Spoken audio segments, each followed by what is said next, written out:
Hola, ¿qué tal? ¿Cómo están? Soy David Barragán y bueno, esta semana voy a estar yo compartiéndolos un cuento aquí en Cuentos Humanos gracias a Gabriel que me ha permitido tener este espacio. Y bueno, el cuento que hoy les traigo se llama El Árbol.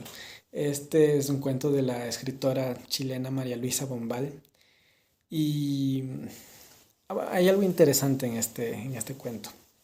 Y es que la escritora usa la música como un acompañante durante todo el cuento que da un contexto emocional para entender las cosas que se narran. Por ejemplo, los recuerdos de la protagonista, las emociones, cómo ella entiende, ve, percibe la vida.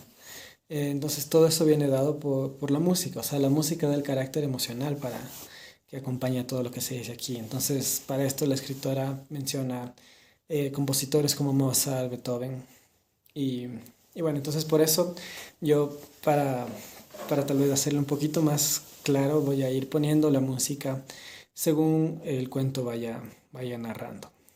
¿Ok? Entonces, esto es del árbol. El pianista se sienta, tose por prejuicio y se concentra un instante. Las luces de racimo que alumbran la sala declinan lentamente hasta detenerse en un resplandor mortecino de brasa, al tiempo que una frase musical comienza a subir en el silencio, a desenvolverse, clara, estrecha y juiciosamente caprichosa. Mozart, tal vez, piensa Brígida. Como de costumbre se ha olvidado de pedir el programa. Mozart, tal vez, o Scarlatti. Sabía tan poca música, y no era porque no tuviese oído ni afición. De niña fue ella quien reclamó lecciones de piano. Nadie necesitó imponérselas como a sus hermanas.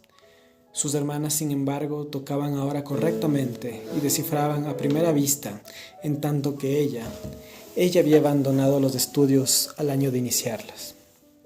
La razón de su inconsecuencia era tan sencilla como vergonzosa. Jamás había conseguido aprender la llave de fa. Jamás. No comprendo, no me alcanza la memoria más que para la llave de sol. La indignación de su padre. A cualquiera le doy esta carga de un infeliz viudo con varias hijas por educar. Pobre Carmen, seguramente habría sufrido por Brígida. Es retardada esta criatura. Brígida era la menor de 6 niñas, todas diferentes de carácter. Cuando el padre llegaba por fin a su sexta hija, lo hacía tan perplejo y agotado por las 5 primeras que prefería simplificarse el día, declarándola retardada. No voy a luchar más, es inútil, déjenla. Si no quiere estudiar, que no estudie. Si le gusta pasarse en la cocina oyendo cuentos de ánimas, allá ella. Si le gustan las muñecas a los 16 años, que juegue. Y Brígida había conservado sus muñecas y permanecido totalmente ignorante. Qué agradable ser ignorante, no saber exactamente quién fue Mozart, desconocer sus orígenes, sus influencias, las particularidades de su técnica, dejarse solamente llevar por él de la mano, como ahora. Y Mozart la lleva, en efecto, la lleva por un puente suspendido sobre un agua cristalina que corre en un lecho de arena rosada. Ella está vestida de blanco, con un quitasol de encaje, complicado y fino como una telaraña, abierto sobre el hombro. Estás cada día más joven, Brígida. Ayer encontré a tu marido, a tu ex marido, quiero decir. Tiene todo el pelo blanco. Pero ella no contesta, no se detiene, sigue cruzando el puente que Mozart le ha tendido hacia el jardín de sus años juveniles. Altos surtidores en los que el agua canta, sus 18 años, sus trenzas castañas que desatadas le llegaban hasta los tobillos, su tez dorada, sus ojos oscuros tan abiertos como interrogantes, una pequeña boca de labios carnosos, una sonrisa dulce y el cuerpo más liviano y gracioso del mundo. ¿En qué pensaba, sentada al borde de la fuente? En nada. Es tan tonta como linda, decían. Pero a ella nunca le importó ser tonta ni planchar en los bailes. Una a una iban pidiendo en matrimonio a sus hermanas. A ella no la pedía nadie.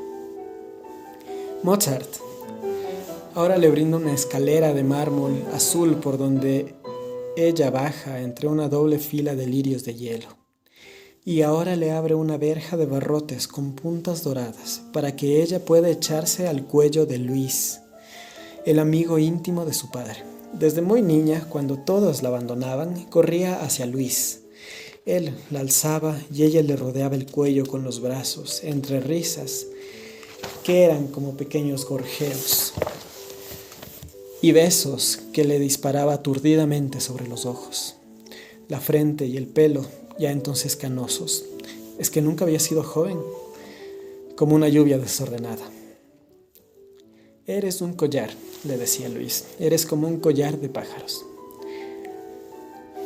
Por eso se había casado con él, porque al lado de aquel hombre solemne y taciturno no se sentía culpable de ser cual era, tonta, juguetona y perezosa.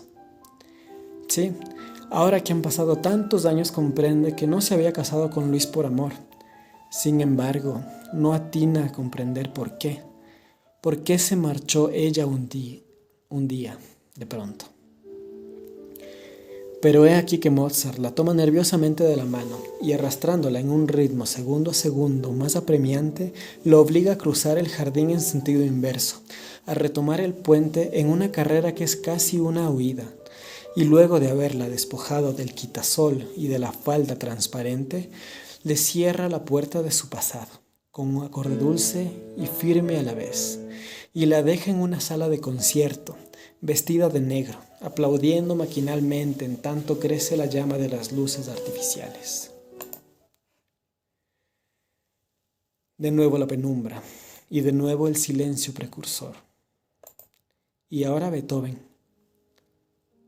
empieza a remover el oleaje tibio de sus notas bajo una luna de primavera.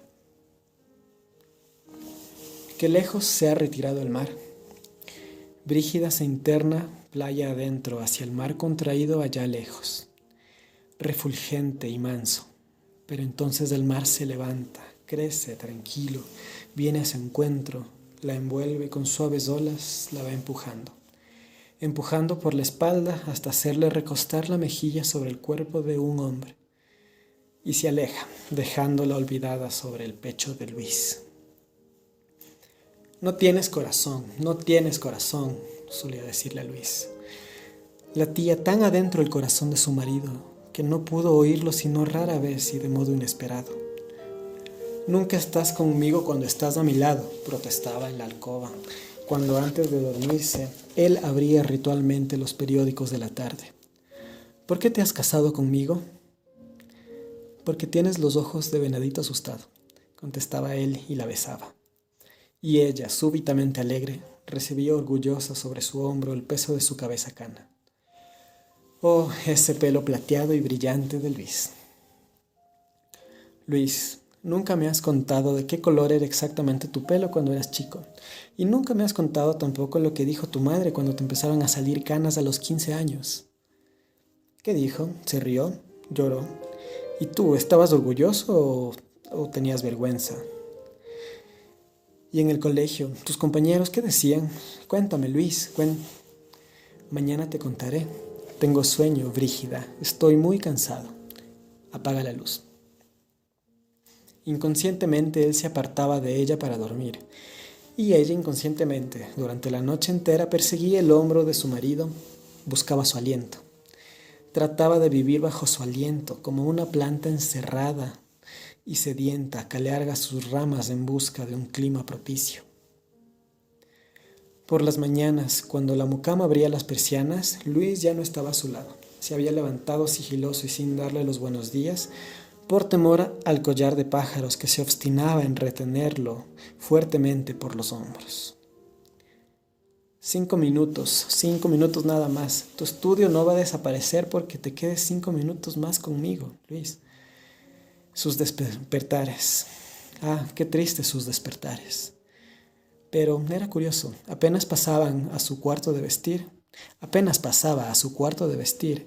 su tristeza se disipaba como por encanto. Un oleaje bulle muy lejano, murmura como un mar de hojas. ¿Es Beethoven? No, es el árbol pegado a la ventana del cuarto de vestir. Le bastaba entrar para que sintiese circular en ella una gran sensación bienhechora. Qué calor hacía siempre en el dormitorio por las mañanas. Y qué luz cruda. Aquí, en cambio, en el cuarto de vestir, hasta la vista descansaba, se refrescaba. Las cretonas desvaídas, el árbol que desenvolvía sombras como de agua agitada y fría por las paredes. Los espejos que doblaba el follaje y se ahuecaba en un bosque infinito y verde. Qué agradable era ese cuarto. Parecía un mundo sumido en un acuario. Cómo parloteaba ese inmenso gomero. Todos los pájaros del barrio venían a refugiarse en él. Era el único árbol de aquella estrecha calle en pendiente que, desde un costado de la ciudad, se despeñaba directamente al río. Estoy ocupado, no puedo acompañarte, tengo mucho que hacer, no alcanzo a llegar para el almuerzo. Hola, sí, estoy en el club. Un compromiso. Come y acuéstate. No sé. Más vale que no me esperes, Brígida. Si tuviera amigas, suspiraba ella. Pero todo el mundo se aburría con ella. Si tratara de ser un poco menos tonta. Pero ¿cómo ganar de un tirón tanto terreno perdido? Para ser inteligente hay que empezar desde chica, ¿no es verdad? A sus hermanas, sin embargo, los maridos la llevaban a todas partes. Pero Luis, ¿por qué no había de confesárselo a sí mismo? Se avergonzaba de ella, de su ignorancia, de su timidez y hasta de sus 18 años. ¿No le había pedido acaso que dijera que tenía por lo menos 21, como si su extrema juventud fuera en ellos una tara secreta? Y de noche, qué cansado se acostaba siempre, nunca le escuchaba del todo. Le sonreía, eso sí, le sonreía con una sonrisa que ella sabía maquinal. La colmaba de caricias de las que él estaba ausente. ¿Por qué se había casado con ella? Para continuar una costumbre, tal vez para estrechar la vieja relación de amistad con su padre. Tal vez la vida consistía para los hombres en una serie de costumbres consentidas y continuas. Si alguna llegaba a quebrarse, probablemente se producía el desbarajuste, el fracaso. Y los hombres empezaban entonces a errar por las calles de la ciudad, a sentarse en los bancos de las plazas, cada día peor vestidos y con la barba más crecida. La vida de Luis, por lo tanto, consistía en llenar con una ocupación cada minuto del día. ¿Cómo no haberlo comprendido antes? Su padre tenía razón al declararla retardada. Me gustaría ver nevar alguna vez, Luis. Este verano te llevaré a Europa, y como allá es invierno, podrás ver nevar. Ya sé que es invierno en Europa cuando aquí es verano. Tan ignorante no soy. A veces, como para despertarlo al arrebato del verdadero amor, ella se echaba sobre su marido y lo cubría de besos, llorando, llamándolo, Luis, Luis, Luis. ¿Qué? ¿Qué te pasa? ¿Qué quieres? Nada. ¿Por qué me llamas de ese modo entonces? Por nada, por llamarte, me gusta llamarte. Y él sonreía, acogiendo con benevolencia aquel nuevo juego. Llegó el verano, su primer verano de casada. Nuevas ocupaciones impidieron a Luis ofrecerle el viaje prometido. Brígida, el calor va a ser tremendo este verano en Buenos Aires. ¿Por qué no te vas a la estancia con tu padre? ¿Sola? Yo iría a verte todas las semanas, de sábado a lunes. Ella se había sentado en la cama, dispuesta a insultar, pero en vano buscó palabras hirientes que gritarle. No sabía nada, ni siquiera insultar. ¿Qué te pasa? ¿En qué piensas, Brígida? Por primera vez, Luis había vuelto sus pasos y se inclinaba sobre ella, inquieto, dejando pasar la hora de llegada a su despacho. Tengo sueño, había replicado Brígida puerilmente, mientras escondía la cara en las almohadas. Por primera vez, él la había llamado desde el club a la hora del almuerzo, pero ella había rehusado salir al teléfono, esgrimiendo rabiosamente el arma aquella que había encontrado sin pensarlo, el silencio. Esa misma noche comía frente a su marido sin levantar la vista, contraídos todos sus nervios. ¿Todavía estás enojada, Brígida? Pero ella no quebró el silencio. Bien sabes que te quiero, collar de pájaros, pero no puedo estar contigo a toda hora. Soy un hombre muy ocupado. Se llega a mi edad hecho un esclavo de 1000 compromisos. ¿Quieres que salgamos esta noche?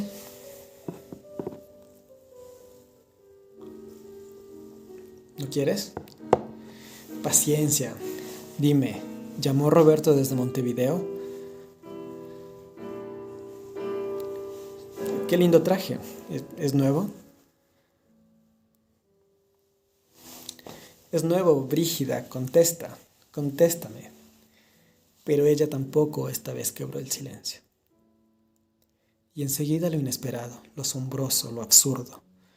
Luis, que se levanta de su asiento, tira violentamente la servilleta sobre la mesa y se va de la casa dando portazos. Ella se había levantado a su vez, atónita, temblando de indignación por tanta injusticia. Y yo, murmuraba desorientada, yo que durante casi un año, cuando por primera vez me permito un reproche, me voy esta misma noche, no volveré nunca más a pisar esta casa. Y abría con furia los armarios de su cuarto de vestir, tiraba desatinadamente la ropa al suelo. Fue entonces cuando alguien o algo golpeó en los cristales de la ventana. Había corrido, no supo cómo ni con qué insólita valentía, hacia la ventana. La había abierto. Era el árbol.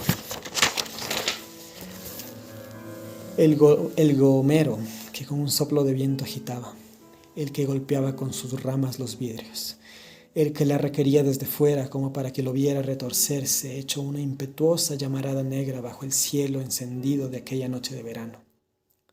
Un pesado aguacero no tardaría en rebotar contra sus frías hojas. ¡Qué delicia! Durante toda la noche ella podría oír la lluvia azotar, escurrirse por las hojas del gomero, como por los canales de 1000 goteras fantasiosas. Durante toda la noche oiría crujir y gemir el viejo tronco del gomero, contándole de la intemperie, mientras ella se acurrucaría voluntariamente friolenta entre las sábanas del amplio lecho, muy cerca de Luis. Puñados de perlas que llueven a chorros sobre un techo de plata. Chopin. Estudios de Federico Chopin. Durante unas cuantas semanas se despertó de pronto, muy temprano. Apenas sentía que su marido, ahora también él obstinadamente callado, se había escurrido del lecho. El cuarto de vestir, la ventana abierta de par en par, un olor a río y a pasto flotando en aquel cuarto bienhechor, y los espejos velados por un halo de neblina. Chopin y la lluvia que resbala por las hojas del gomero con ruido de cascada secreta y parece empapar hasta las rosas de las cretonas, se entremezclan en su agitada nostalgia. ¿Qué hacer en verano cuando llueve tanto? ¿Quedarse el día entero en el cuarto fingiendo una convalescencia o una tristeza? Luis había entrado tímidamente una tarde. Se había sentado muy tieso. Hubo un silencio. Brígida, entonces, ¿es cierto? ¿Ya no me quieres? Ella se había alegrado de golpe, estúpidamente. Puede que hubiera gritado, no, te quiero, Luis, te quiero, si él le hubiera dado tiempo, si no hubiese agregado casi de inmediato, con su calma habitual. En todo caso, no creo que convenga separarnos, Brígida, hay que pensarlo mucho. En ella los impulsos se abatieron tan bruscamente como se habían precipitado. ¿A qué exaltarse inútilmente? Luis la quería con ternura y medida. Si alguna vez llegara a odiarla, la odiaría con justicia y prudencia. Y eso era la vida. Se acercó a la ventana, apoyó la frente contra el vidrio glacial. Allí estaba el gomero recibiendo serenamente la lluvia que lo golpeaba, tranquilo y regular. El cuarto se inmovilizaba en la penumbra, ordenado y silencioso. Todo parecía detenerse, eterno y muy noble. Eso era la vida, y había cierta grandeza en aceptarla así, mediocre, como algo definitivo, irremediable. Mientras del fondo de las cosas parecía brotar una melodía de palabras graves y lentas que ella se quedó escuchando. Siempre. Nunca. Y así pasan las horas, los días y los años. Siempre, nunca. La vida. Al recobrarse, cayó en cuenta que su marido se había escurrido del cuarto. Siempre, nunca. Y la lluvia, secreta e igual, aún continuaba susurrando en Chopin. El verano deshojaba su ardiente calendario, caía en páginas luminosas y enceguecedoras como espadas de oro, y páginas de una humedad malsana como el aliento de los pantanos. Caía en páginas de furiosa y breve tormenta y páginas de viento caluroso, del viento que trae el clavel del aire y lo cuelga del inmenso gomero. Algunos niños solían jugar al escondite entre las enormes raíces convulsas que levantaban las baldosas de la acera, y el árbol se llenaba de risas y de cuchicheos. Entonces ella se asomaba a la ventana y golpeaba las manos. Los niños se dispersaban asustados, sin reparar en su sonrisa de niña, que a su vez desea participar en el juego. Solitaria permanecía largo rato acodada en la ventana mirando el oscilar del follaje. Siempre corría alguna brisa en aquella calle, que despeñaba directamente hasta el río. Y era como hundir la mirada en un agua movediza o en el fuego inquieto de una chimenea. Una podía pasarse las horas muertas, vacía de todo pensamiento, atontada de bienestar. Apenas el cuarto empezaba a llenarse de humo del crepúsculo, ella encendía la primera lámpara, y la primera lámpara resplandecía en los espejos. Se multiplicaba como una luciérnaga deseosa de precipitar la noche. Y noche en noche dormitaba junto a su marido, sufriendo por rachas. Pero cuando su dolor se condensaba hasta herirla como un puntazo, cuando le asediaba un deseo demasiado imperioso de despertar a Luis para pegarle o acariciarlo, se escurría de puntillas hacia el cuarto de vestir y abría la ventana. El cuarto se llenaba instantáneamente de discretos ruidos y discretas presencias, de pisadas misteriosas, de aleteos, de sutiles chasquidos vegetales, del dulce gemido de un grillo escondido bajo la corteza del gomero, sumido en las estrellas de una calurosa noche estival. Su fiebre decaía a medida que sus pies desnudos se iban helando poco a poco sobre la estera. No sabía por qué le era tan fácil sufrir en ese cuarto. Melancolía de Chopin, engranando un estudio tras otro, engranando una melancolía tras otra, imperturbable. Y vino el otoño. Las hojas secas revoloteaban un instante antes de rodar sobre el césped del estrecho jardín, sobre la acera de la calle en pendiente. Las hojas se desprendían y caían, la cima del gomero permanecía verde, pero por debajo el árbol enrojecía. Se ensombrecía como el forro gastado de una suntuosa capa de baile, y el cuarto parecía ahora sumido en una copa de oro triste. Echada sobre el diván, ella esperaba pacientemente la hora de la cena, la llegada improbable de Luis. Había vuelto a hablarle, había vuelto a ser su mujer, sin entusiasmo y sin ira. Ya no lo quería, pero ya no sufría. Por el contrario, se había apoderado de ella una inesperada sensación de plenitud, de placidez. Ya nadie ni nada podría herirla. Puede que la verdadera felicidad esté en la convicción de que se ha perdido irremediablemente la felicidad. Entonces empezamos a movernos por la vida sin esperanzas ni miedos, capaces de gozar por fin de todos los pequeños goces, que son los más perdurables. Un estruendo feroz, luego una llamarada blanca que la echa hacia atrás, toda temblorosa. ¿Es el entreacto? No, es el gomero, ella lo sabe. Lo habían abatido de un solo hachazo. Ella no pudo oír los trabajos que empezaron desde muy de mañana. Las raíces levantaban las baldosas de la acera y entonces, naturalmente, la comisión de vecinos. Encandilada, se ha llevado las manos a los ojos. Cuando recobra la vista, se incorpora y mira a su alrededor. ¿Qué mira? La sala de conciertos bruscamente iluminada, la gente que se dispersa. No. Ha quedado aprisionada en las redes de su pasado. No puede salir del cuarto de vestir. de su cuarto de vestir invadido por una luz blanca, aterradora. Era como si hubieran arrancado el techo del cuajo. Una luz cruda entraba por todos lados, se le metía por los poros, la quemaba de frío, y todo lo veía a la luz de esa fría luz. Luis, su cara arrugada, sus manos que surcan gruesas venas desteñidas, y las cretonas de colores chillones. Despavorida, ha corrido hacia la ventana. La ventana abre ahora directamente sobre una calle estrecha, tan estrecha que su cuarto se estrella casi contra la fachada de un rascacielos deslumbrante. Y en la planta baja vidrierías y más vidrierías llenas de frascos.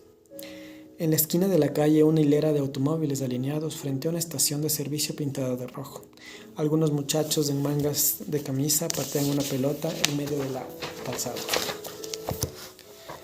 Y toda aquella fealdad había entrado en sus espejos. Dentro de sus espejos había ahora balcones de níquel y trapos colgados, y jaulas con canarios. Le habían quitado su intimidad, su secreto. Se encontraba desnuda en medio de la calle, desnuda junto a un marido viejo que le volvía la espalda para dormir, que no le había dado hijos. No comprende cómo hasta entonces no había deseado tener hijos, cómo había llegado a conformarse a la idea que iba a vivir sin hijos toda su vida. No comprende cómo pudo soportar durante años esa risa de Luis, esa risa demasiado jovial, esa risa postiza de hombre que se ha adiestrado en la risa, porque es necesario reír en determinadas ocasiones. Mentira, eran mentiras, su resignación y su serenidad. Quería amor, sí, amor. Y viajes, y locuras, y amor. Amor. Pero Brígida, ¿por qué te vas? ¿Por qué te quedabas? Habría preguntado Luis. Ahora habría sabido contestarle. El árbol, Luis, el árbol. Han derribado el gomero. Bueno, eso fue El árbol. Espero que les haya gustado. Gracias.